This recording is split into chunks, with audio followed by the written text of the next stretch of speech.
And we are live. What's up, everybody? Welcome to another episode of the Uncommon Man podcast. Real quick before we get started, like, share, subscribe, follow us on Twitter, follow us on YouTube, give us a thumbs up, and comment in that comment box. So today, we're going to start our first segment on our fantasy draft. This year, Uncommon Man podcast is going to do fantasy football this year. So tonight it's going to be draft night, and we're going to start with the most important position in football: quarterbacks. Yes, sir. Let's roll into this. That is correct, my friend. So look, as we parlay every single time, we'll just reaffirm this: we are not experts. But this segment is to help out anybody who's kind of new getting in the fantasy game, or even anybody that's been in it for a while. Both David and myself have done fantasy football for quite a while now. I've not done fantasy football. Huh? I've not done fantasy football. This is my absolute first time. Oh, wow. Okay, so I'm a complete asshole, and I was under the assumption you've done this. So obviously, you can tell, guys. I've only looked at it. I have never played fantasy football. So here's the most exciting part. Everything I go off of the what? Everything is off the cuff tonight. Oh, everything's off the motherfucking cuff. I'm serious, bro. Because every year, as far as fantasy football, I go to the analytics. So I know the analytics of what people are talking about. But as far as me actually doing it, playing it myself, very first time. Excellent. Well, this is great then. So that was a nice curveball for the pod. And so anybody watching from this point forward, now you guys are going to be as surprised as we are going from the ensuing point. So the biggest topic of discussion we have going on here is, I guess, at least me at this point, I've done fantasy football for quite a while now, at least about 5 years. And I've won a handful of leagues, obviously lost a bunch too, second place, first loser. So but from my experience, what I have done for the seasons that I've won is started prioritizing a few things, and that's what we're going to go ahead and discuss in today's episode. Without further ado, we put together, like I said, kind of a little slideshow for you guys, give you an idea of exactly. We broke down what David's top 10 quarterbacks were and my top 10 quarterbacks, if they were on the board, and what our options would be, who we would choose. So let's go ahead and get into it. Bear with me 1 second here. I am in the complete process of sharing. Another thing, too, is the fact that the QB, he already impressed on it being the most quintessential portion. We don't disagree at all. And truthfully, I believe that it's a number one position that you should address even when you're going into fantasy football. And why am I not able to? Yeah, and I just want to touch on that. I think we all know at this point, if you do not have that starting quarterback, I mean, pretty much everything is shit. Everything is, you can't build that, you can't build a team unless you build that foundation first. So tonight we're starting with the quarterback. And so we only did 10. And the reason why we only did 10 is, for one, time constraint, and two, we don't give a shit after 10. I'm not going to make a fantasy roster with the 15, with number 15 quarterback on my list. No, I'm going to make a roster to play to win with somebody that's in the top 10. So that's why we stuck to the top 10 quarterbacks that we feel that's going to be the best in fantasy football this year. Absolutely. All right, buddy. And, me and Mike, I'm telling you right now, I saw one of his clips last night. He kind of tipped his hand a little bit. Me and him we're going to be very, very fucking different on a lot of these things. Spoiler alert. It's very yes, sir. You son of a bitch. But, hey, we're going to go through this, and we're going to talk why we picked the quarterbacks where we picked them. You start, my friend. Start with yours, because I'm curious to hear this bullshit here. So you chose Teddy B. I chose Matt Stafford. Matt Stafford right now, next to Ben Roethlisberger and Drew Brees, has the most 5,000-yard seasons for active quarterbacks. Their offense got a lot better this offseason. I believe, the wide receivers that they brought on board, Matt Stafford coming back. Their offensive line didn't get good, but that's why he's number 10, as I chose. Okay. So the biggest deal about it, you got to remember, guys, this isn't how the team is going to play. This is how the actual individual player is going to end up throughout the season. So because of that, I believe Matt Stafford coming off a back injury is pretty brutal. Hence why I didn't take him higher. But when he is, and this is someone who's gone against him in previous years, I've never actually had him on a roster. He's always been brutal. He's one of those guys that'll put up either a 30-point game or an 8-point game. So he's really hitting. But when he does hit, he's absolutely nasty. And the other thing about the guy too is he gets a lot of junk time yards. So even when the Lions are down, 25-3, he starts throwing for an extra 200 or 300 yards, which still shows up on the scoreboard for fantasy. So that's something to take into account. Okay, nice. So my number 10, I went with Teddy Bridgewater. And the reason why I went with Teddy Bridgewater is, for one, let's start with Matt Rule.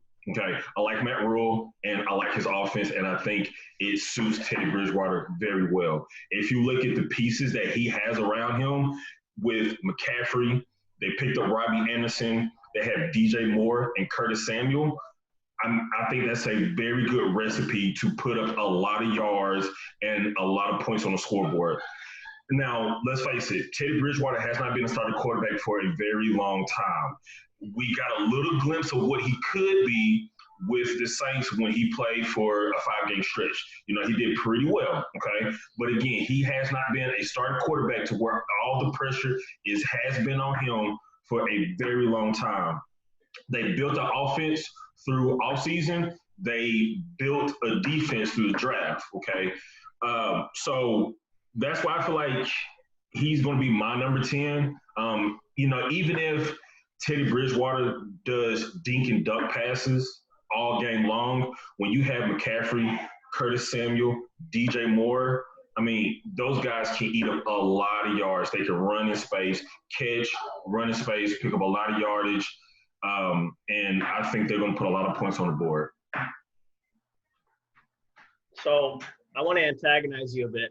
I'll tell you why Go ahead. Why I think that's a So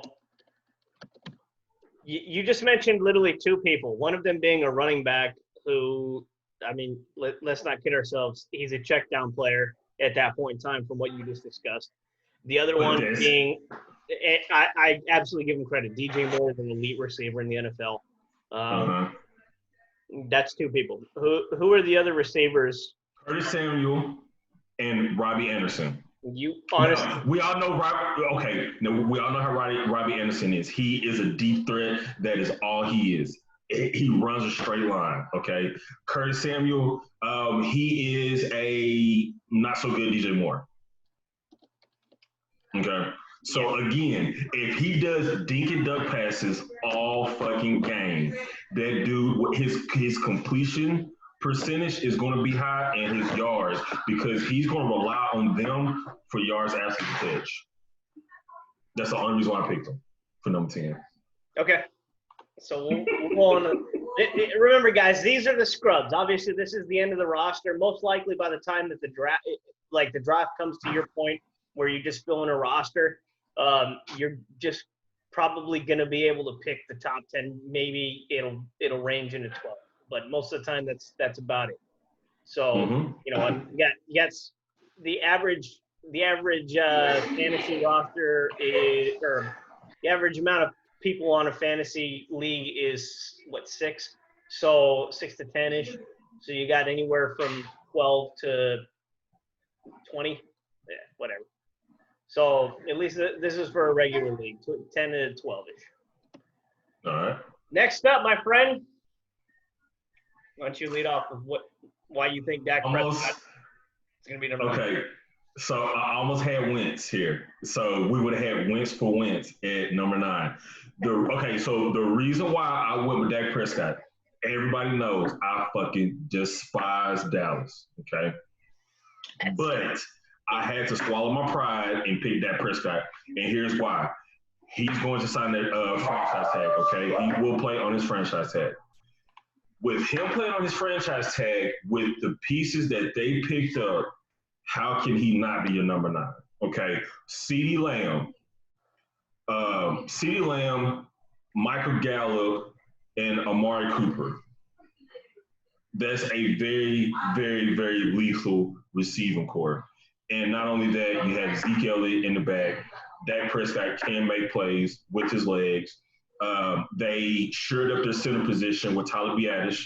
Now, there's been a lot of controversy on what kind of player will he be, X, Y, and Z. And I think a lot of that, what we was hearing, was him geared towards the Denver Broncos. Now, I think with him being in that power run scheme that he did at Wisconsin and that Dallas will run, I think that would suit him very well. So you shored up the offensive line for him. You gave him another receiving threat. I think he's going to eat. As much as it pains me to say it, fuck that guy and fuck Dallas, but I think he's going to be pretty good this year. Okay, so this is number 9 for me. This is my wild card pick, which is why I went with Wentz. Because Wentz is one of these guys where he'll be MVP caliber or he'll be MVP. And the fact that they have nothing but speed and one quality receiver, you got Alshon Jeffrey, you got Jackson, who's not as fast as he used to be, but he's still a beast. I mean, he's Emmanuel Sanders-esque. He seems to age pretty well. You got JJ Arcega. Huh? Right. Did they pick up Rager? Right. Correct, yes. And then the third is going to be the other speedster opposite of Jackson, which is Jalen Reagor. So he's dangerous as an outside receiver. A lot of people say he's going to play slot. I think personally he's a good boundary receiver. I think they're going to end up moving Deshaun Jackson to the slot just for the simple fact that he's getting older and but he's still nimble. So he's not shifty. Jalen Reagor's not shifty enough to play slot. I mean, the guy is pretty stiff. But nobody. I think that a lot of people are sleeping on Philadelphia too. You think about the offseason, they also picked up Marquise Goodwin, and they also got John Hightower. Both of those are very, very good veteran. Obviously not number 1 caliber, and they're a little bit further down the depth chart. But if either one of them ends up making the final roster, they're a quality backup. So they're a good rotational. I feel that with the offensive line that Philadelphia already had, which is quality. Not great now since they just let their left tackle go. I forgot his name. Great reporting on my part. But you look at what they got. So they still got – they're a quality team, man. They replaced – I'm sorry. They picked up the guy that we wanted from TCU or from Auburn, Tago Wanogo, for left tackle as a backup for Andre. Okay. So, I mean, offensively on the line, they're good. They're still quality. Jason Kelce's still the best center in the NFL, and I'll argue that with anybody. So I think that is where it is. Dead horse at this point. But yeah, I see where you're at with Dak Prescott. I had Wentz. I think Wentz for later on down the draft, he'd be a good secondary pickup. So that way you don't have to worry about going against him on one of these weeks in case he does. Like I say, for me, before I changed my Wentz was my number 9, but I think Mike hit on this earlier. Wentz is MVP or bust. I mean, he's literally like that every season. He'll play like a fucking MVP until he gets hurt and is bust after that. So I like it. Sweet, dude. Okay, so we'll roll on to the next one. Everybody, this is going to be no contest at this point. Anybody that's been following us on Twitter, you already have access to this slide. Let's go with it. Bam!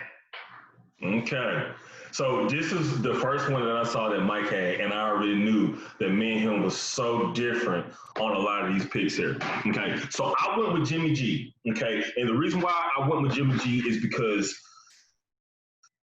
Jimmy G, he has such a beast of a roster around him that he can kind of get away. They can cover up a lot of his flaws. Okay, Jimmy G is far from a perfect quarterback. Okay, so and also he has a lot of flaws, and the team that he has that's built around him covers up a lot of that. But I'm going to highlight the his key attributes. Okay, if you look at what he did last year during the playoffs, okay, and then what they added Brandon Ayuk. Okay, you have Debo Samuel, you have Kittle, they added Trent Williams, and you have Hurd at wide receiver. And not to mention that fucking three-headed monster of a run game that they have is just ridiculous. Now, I don't think Jimmy G is going to light the world on fire as far as passing because they can literally 187 yards before contact, you know, pick your poison. They can either decide to run the ball all game and just eat you up that way, or they can rely on Jimmy G to sit back and throw. I mean, they beefed up the offensive line. You gave him another receiving threat. That's why he's my number 8. I 180% disagree with you. I think that out of your entire roster you sent me when I put this together, that was the worst fucking pick you had. Okay. Jimmy G is trash. Like, okay, again, Jimmy G has flaws, but the team that they put around him covers up a lot of his flaws. Do what? You could have stopped at flaws. You could have. Okay, dude, you put a second-year starter as your number 8. Dude, there is nothing that supports anything but Jimmy G being the number 8. Hey, he's my number 8, bro. Jinx, dude. And he lost his only deep receiving threat. Brandon Ayuk was the replacement they had for Emmanuel Sanders. It was a. But you look at Kyler Murray. I'm probably going to catch a few bullets for this one. He was ranked number 7 last year. I put him at 8. Kyler Murray, I probably could have put him further up this roster, but I felt like there was better all-around teams. And I feel like his offensive line isn't good enough to support him doing back-to-back seasons being a top 10 roster yet. Well, actually, I do. That's a lie. Otherwise, he wouldn't be number 7. I don't feel that they really gave him enough support besides Josh Jones out of Houston on the offensive line for doing a secondary run this year. But running it back, otherwise, though, I was really impressed with what Kingsbury did in the offseason. Picked up DeAndre Hopkins. I mean, what more needs to be said? Larry Fitzgerald, that guy he doesn't seem to be able to age. And if he wanted to address his age, I guess basically bulked up this offseason to become a tight end. Christian Kirk is fantastic. But the biggest deal about Kyler Murray, man, the guy's a natural pocket passer. Like, I mean, to me, he is the modern era version of Russell Wilson. I know that kind of seems oxymoronic since Russell Wilson's still in the NFL. But I feel like if anybody was closest to ingratiating themselves in the whatever category Russell Wilson plays at, it would be Kyler Murray at this point in time, because he's got that natural baseball arm. I mean, the guy got drafted in the first round to go to an MLB team. Russell Wilson, I think, was like second round or first round. I'm not sure. I don't follow baseball. I don't think either one of us does. Nope. But either way, they got drafted not only in one pro sport, but in another one. And Kyler Murray, if you watch his tape, man, the guy is comfortable in the pocket. That's what's really wild. For a guy that's 5'10", he's super comfortable in the pocket. He rolls out if he feels too overly pressured and then does the Russell Wilson-esque effect, which, helps out his offensive line as well. So, I mean, he really kind of offsets any deformities in the offensive line. So we've been drinking. I've been drinking a lot already. I've been drinking too. But, hey, it's all good. I mean, I think our number 8 is very evenly matched. Kyler Murray, a lot of fucking flaws too. That team that they built, they just built it. So again, you have to build some kind of chemistry with that. At least with Jimmy G, the team that they put together has been together. That team has won to a fucking Super Bowl. Granted, didn't win, but did go to a Super Bowl. Again, I think Jimmy G has a lot of flaws, but a lot of his flaws are backed by that team that they have put together. Nice. On we press. How about this one? Ooh. Okay, explain your logic on Matt Ryan. What doesn't Matt Ryan have? So they lost their best tight end. No, they didn't. Yeah, he went to Cleveland. Yeah, but I mean, not really. I think that they had more faith in Hayden Hurst. Okay. But you look at the rest of it, dude. Like, they picked up Todd Gurley. Todd Gurley is, when he's on point, he's the best running back in the NFL. All around. Maybe Christian McCaffrey. Maybe Christian McCaffrey's better. Maybe. But if Todd Gurley's healthy, the guy is MVP contention as well. So they picked him up. They've got Julio Jones already. They've got Calvin Ridley. They scrubbed up Laquan Treadwell if he ever can stay healthy. Like, the other thing you got to remember too about Atlanta is the fact that team is constantly playing in the NFC South. Matt Ryan always puts out huge numbers in fantasy. I mean, even last year he was 11 and they stunk. So they got a stalwart at center with Alex Mack. Their offensive line's still good. If it wasn't, Matt Ryan would already be injured. I mean, let's not kid ourselves, because they don't really trust the running game, which is why they brought in Gurley. The rest of their running game is pathetic, man. I mean, they got Ito Smith, Brian Hill, and then the other guy's probably not even going to make the roster, so you won't even mention him. But their offensive line's always been pretty quality. Chris Lindstrom, right guard. Yeah, I mean, Matt Ryan he's a good, solid pickup, because most likely he's going to bounce back this year and at least have a decent year. Okay. All right, so mine is Phillip Rivers. Okay. As Denver Broncos fans, we've seen Phillip Rivers for a very long time, and we know what he's capable of. Okay. Do I think Phillip Rivers has declined? Yes. Has he declined that much? Absolutely not. I think it was just him being on that garbage-ass team, San Diego Chargers, that he's been on forever. I mean, I think at some point it kind of took his toll on him. Okay, before the third preseason game, half his team was hurt every fucking year. He hasn't had the best offensive line, and now he has the best offensive line out of anybody that we have on this list by far. Okay, and then you throw him with Michael Pittman Jr., T.Y. Hilton. I mean, I think this guy is going to eat this year. I think, and then he's playing inside of a dome as well, so I think that's going to help him out as well. I see a very big year for Phillip Rivers. Yeah, I got to be honest. There's a part of me that's really hoping that is the case. So we'll roll on to the next slide. Bam! Oh, I hate to do this one. I hate to do this. Lead, my friend. Lead on. Hey, dude, you're number 6 pick. I have no argument for that. In my opinion, this guy should be number 1. Love Drew Lock, but hey, I didn't want to seem like the homer, you know, out of this list. I didn't want to be the homer. Okay. A.R. Rodgers. Okay. Where do I start with this one? Okay, we all know Aaron Rodgers. Okay, this dude is a Hall of Famer. Okay, let's just be honest.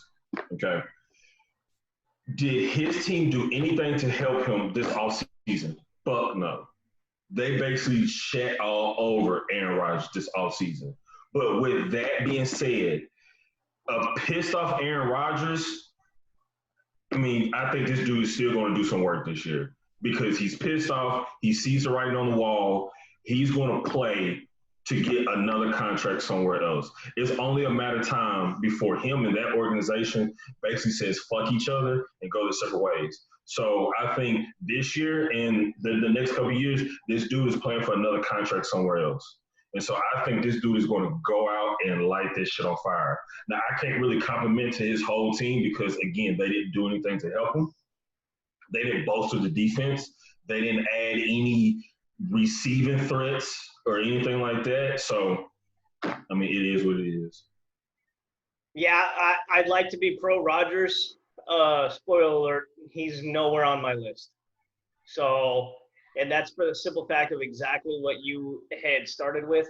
And they did him – not only did they not do him any favors, they didn't do his legacy any favors either. So the guy that they drafted to replace him that they just signed, they gave him no support either. Yeah, I mean, you look at the talent. There's nothing on here besides Devontae Adams that any of these guys, even with Aaron Rodgers throwing to him, is capable of becoming a Pro Bowl contender. So Devontae Adams' statistics last year weren't exactly the most fantastic either. He just got on there because, I mean, he was really the only shining spot in an offense that stunk. So, I mean, you look at Rodgers. He was ranked 10th in fantasy this year or last year. Yeah. So, and I think they got worse in the offseason. I mean, it's unfortunate because they could have still drafted Jordan Love and given Aaron Rodgers and Jordan Love, you know, some sort of wide receiver to get established with over the next 2 to 3 years, even with the transition, you know, the passing of the baton to Jordan Love from Rodgers. They could have given him a wide receiver for that process. They didn't do shit. Absolutely. And this was the heaviest wide receiver draft in the NFL.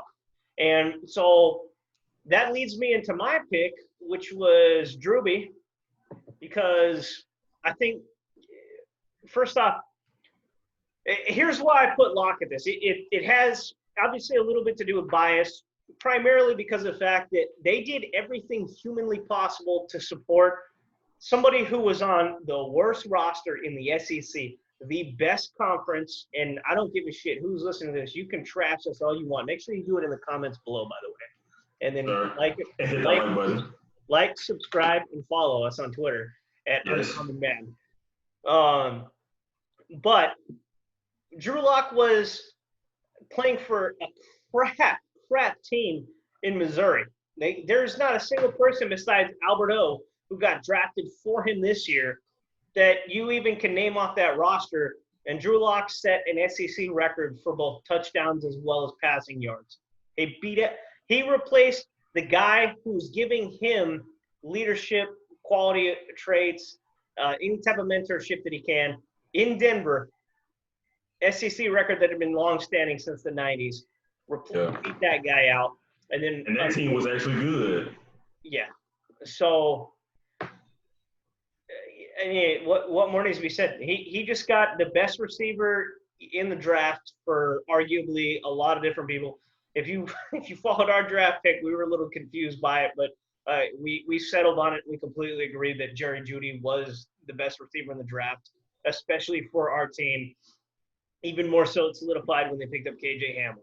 So, I mean, and that just all that does is impress upon my point with Drew Lock. He's maybe a wild card in this process, but he is a brutal wild card because if he hits, he's going to put up gigantic numbers. The offensive line is brutal. Drew Lock had the lowest sack rate in the NFL for the duration of time that he was in for those 5 games, the lowest. So he made an offensive line that was statistically horrible for the 2 quarterbacks before him to one of the top 10 offensive lines just because of what he brings to the table. Yeah, I mean, Drew Lock's going to be brutal this year. If you're a Denver fan, you're watching this, we're on board too. We love it, baby. So Absolutely no arguments whatsoever out of Drew Lock. I just didn't want to be the biased motherfucker and pick them. I'm glad I could rain on your parade. Bam. Yes, sir. How about this one? Oh, interesting. Very interesting. Okay, so I went with Tom Brady at number 5. The reason why I went for Tom Brady at number 5 is because I am not sold that Tom Brady is the greatest of all time.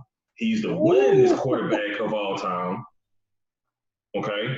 He's the winningest quarterback of all time. And quite frankly, I don't give a fuck who want to say whatever, don't care. Change my mind then. I mean, that dude is absolutely the winningest quarterback of all time. Bruce Arians, he is a very good head coach, but he's not fucking Bill Belichick. Okay?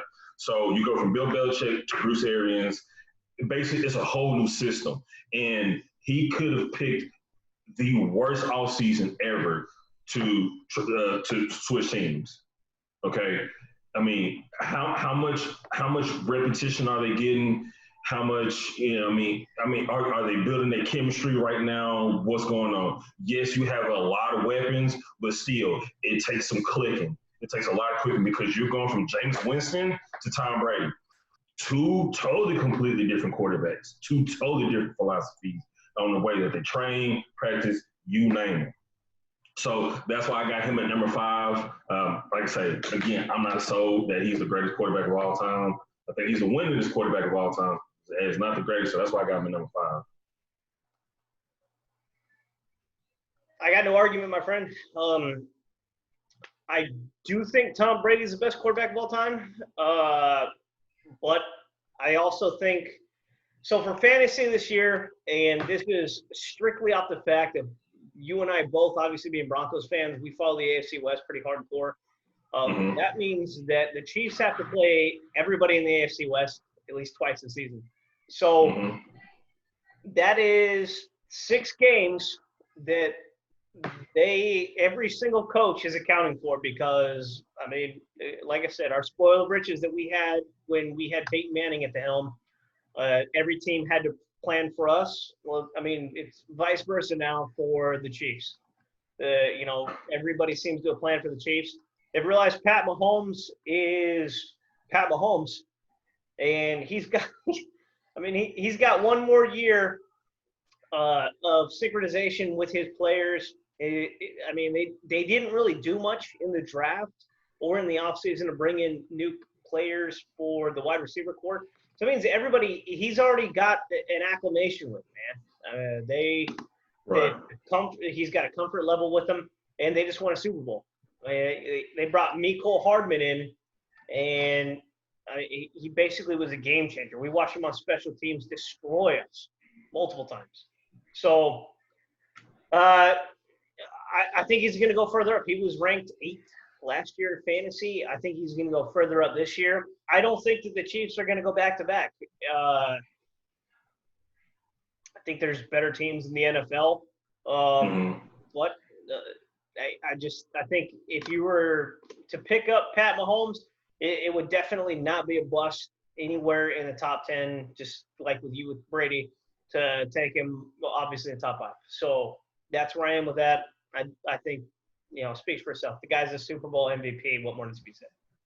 Okay. Let's roll on number 4. Okay. Close. All right, close. Very close. All right, so I have Lamar Jackson as my number 4. We all saw what Lamar Jackson is capable of, okay? And I know a lot of people can he replicate that? Can he do it again? Absolutely, he can do it again, and here's why. They did not settle in the offseason.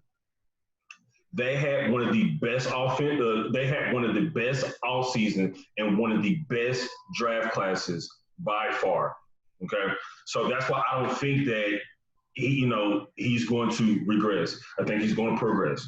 Okay, when you picked up J.K. Dobbins, you picked up Devin Duvernay, you picked up that wide receiver from SMU, Prochet. I mean, he got more speed on the offensive side of the ball. I mean, literally, who has the fastest group of receivers in the NFL? I mean, if it's not KC, Denver, or Baltimore. So that's why I think he's still going to have that elite level type of season, because normally when a lot of players have that elite level season, they don't correct a lot of things in the offseason. They kind of stay the same, but they actually got better on paper, I feel. So that's why I have him at number 4. I can't argue that at all. I went with old Thomas Brady here. Tommy B. So here is why I went with Tom at number 4, and you went with him at number 5. Okay. It has everything to do with the fact that Tom Brady. First off, Bruce Arians turned Carson Palmer into an MVP caliber player at the 12-year mark. So Tom Brady is still. I mean, he's aging. Nobody's going to argue that fact. You could definitely tell last season he was pissed off. Bill Belichick did him no benefit whatsoever. Did him no favors. He did a horrible ass job in the draft for anything wide receiver. That seems to be Bill Belichick's crutch, man. He can't fucking draft a wide receiver to save his life. But Bruce Arians is very good at putting an offense together that can fly. So you look at, I mean, they've already had Mike Evans. They had Jameis Winston last year I think he was number 3 overall in fantasy, obviously because of the junkyard points, but he still had over 5,000 yards with the receivers. Well, Tom Brady still has those receivers, and Tom Brady understands NFL. So you got Mike Evans, you got Chris Godwin, you got Rob Gronkowski, O.J. Howard, Cameron Brate. You've got a scout offensive line that's underappreciated. Their defense was fantastic last year. So you got to look at it from another perspective, turning over the ball. They had to endure Jameis Winston and his pick sixes last year, and they still kept that team. They still kept that team in every single game, besides most games. There's probably 2 or 3 of them that ended up getting blown out on because, like I said, Winston was so horrible. But you've got Tom Brady now at the helm.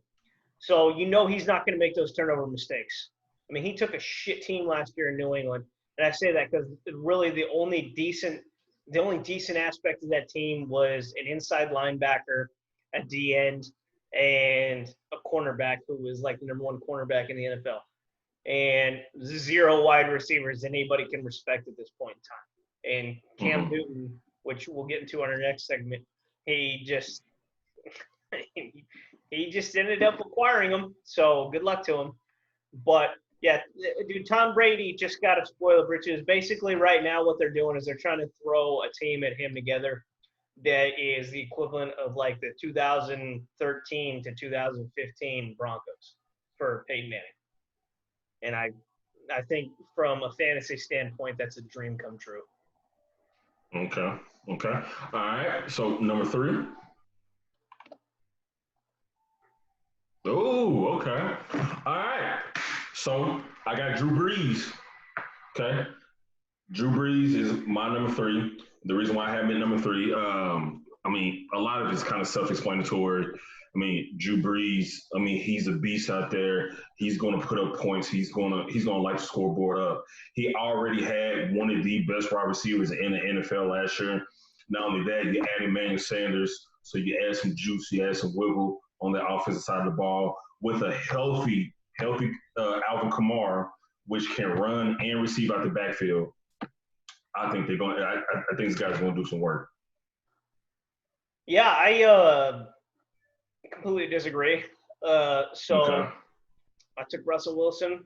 Russell Wilson, anybody that's played fantasy since he's come in the league probably realize he's the most consistent top 10 to top 5 player in fantasy history. So, yeah, he's number 3 for me. He was number 4 last year. I don't think they did a great job in the draft this year. Personally, I think Seattle bombed. And he's still Russell Wilson. So as long as he stays healthy, which somehow throughout time he's seemingly been able to do, he'll stay in the top 10. Okay.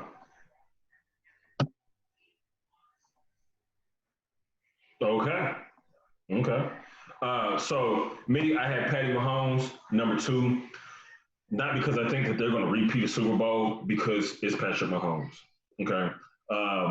Let's face it, a lot of people that's on his offense, they should be playing for a new contract somewhere else after this season, because you cannot pay all those people that they have on their team.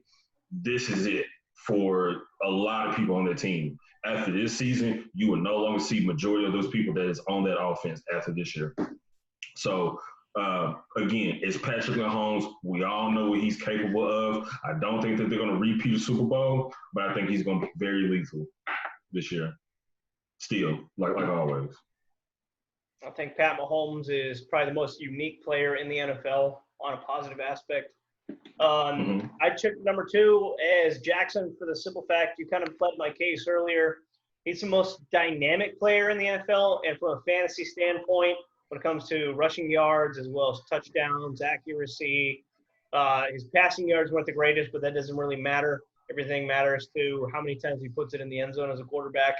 And let's not kid ourselves, Lamar Jackson does that better than any other QB in the NFL. Maybe not postseason at this point, but at least during the regular season when it matters most, absolutely.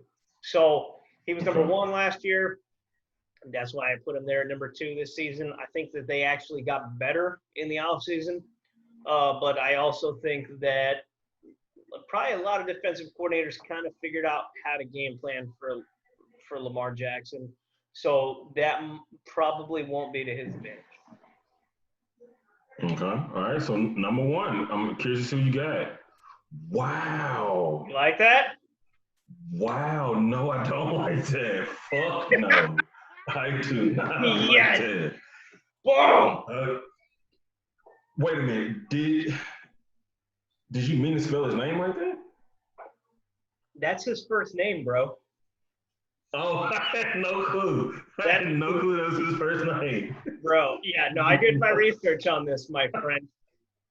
I had no clue, but fuck that guy. He's a Dallas Cowboy. I don't care. Dakota's his middle name. Oh, okay.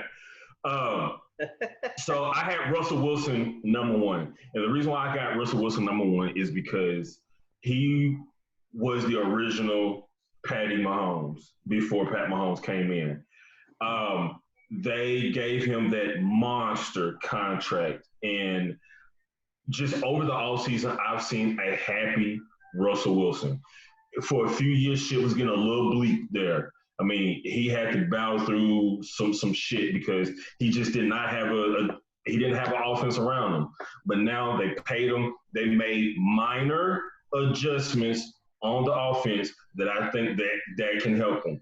Did they turn around? Did they revamp their whole offense? No, they just gave him just a fuckload of money. But they add a few pieces in that they were missing. You had B.J. Finley on the offensive line.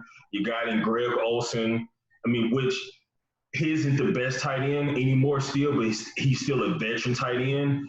They have a young guy that, I mean, he's going to be a starter. And this kind of makes me think that they're going to run a 2 tight end set this year and pound the ball just a little bit more than they have instead of having Russell Wilson just kind of running all over the field. So I think he's going to be my number 1 fantasy player this year. I can't argue that, to be honest with you, man. This was one of those picks where I could have gone either way with you.